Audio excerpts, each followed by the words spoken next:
being they couldn't really identify who was the actual writer of Ecclesiastics, but they know that this was a book of old, a book of wisdom, and so we just assumed it was Ecclesiastes. It was Solomon, who is the son of David. But in reading that, I also did a reference, and I came across Ezekiel, the 18th chapter and the 4th verse. And before I say anything, when I go back to Ecclesiastes 12 and 7, as the word said about the dust, your body returning to the dust as it was, and the spirit returning to God who gave it. This is a conditional statement. And so, meaning that there has to be something has to take place in order for the results, your spirit, to return back to God. So, when people die, their spirit just don't return back to God. There has to be based on conditions. Based on conditions, your spirit will return back to God. And so when I did the reference, I came across Ezekiel 18 and 4, for it says, "Behold, all souls are mine, as the soul of the Father, so also the soul of the Son. The soul that sinneth, it shall die." Again, Ezekiel reminds us again, as stated in the matter concerning the souls of man. God gives man the honor of free choice. And so when we read further down in the 18th chapter of Ezekiel, I landed upon the 20th verse. And this is what it says in the 20th verse of Ezekiel. "The soul that sinneth, it shall die. The Son shall not bear the iniquity of the Father, neither shall the Father bear the iniquity of the Son. The righteousness shall be upon him, and the wickedness shall be upon him. Again, this is a conditional statement. And I'd like to say in just the next verse, it says, "It's Ricky, and on this particular episode, I wanted us to talk about a video that one of you guys sent me. Like I stated, I didn't watch like the whole memorial service of AKA or anything. One of you guys sent me a video and said, "Ricky, did you see Kabelo Mabalani?" Actually, Pastor Kabelo Mabalani, who is a popular South African Kwaito star, who's become a pastor, who is now born again. Did you see his speech at AKA? No, I did not see it. What was it?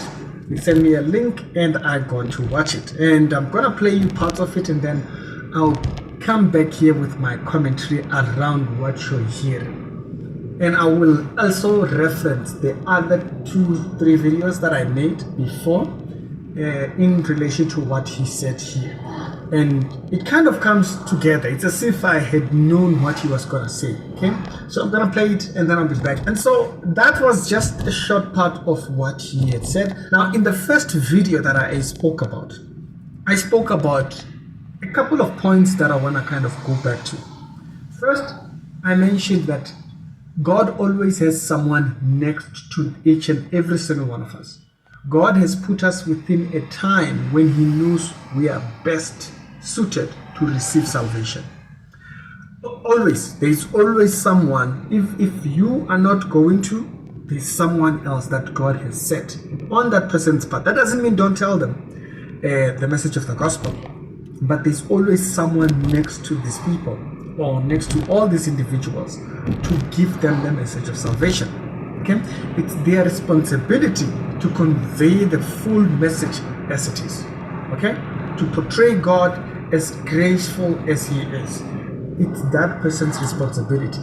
Now, in the video which we made when we're talking about Melontic's death prophecy, you'll remember in that video I said, this was before I watched this video, I said that death prophecy is not a message of salvation. That's not the message that brings a person to salvation. And now here we have a message of salvation being given. And so that's the intention. We're all going to die. Okay? One day we're all going to die. But the one thing that we ought to have had is a moment where we heard the gospel in its clarity.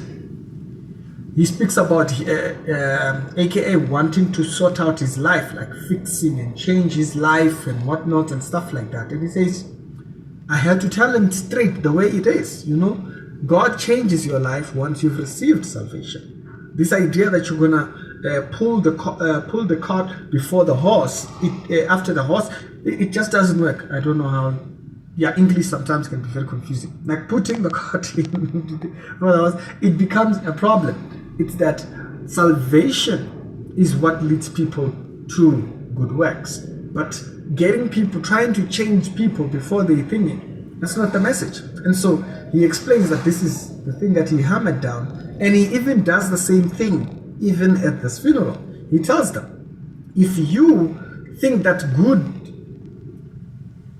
must come out before you come to salvation, that's not how it works. He is the one that changes you. And so the clarity of the message is sent forward. The clarity of the message is heard forward, or is kind of received in this particular narrative. And so another thing again, he does say that he was doing studies with him, and he makes a reference. It's not delusion. It's not a delusional message. He makes a reference to say, I did a Bible study with him, and so was there. So there's a point of reference to say, this happened with so and so. Now, there are people online who are also saying, oh, he had sold his soul and whatnot and stuff like that because it's in the industry. We don't know that.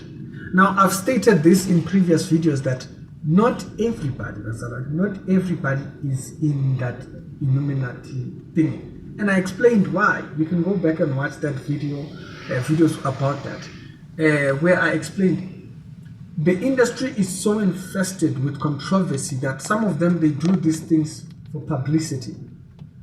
But at the same time, that publicity is preaching the message of the devil.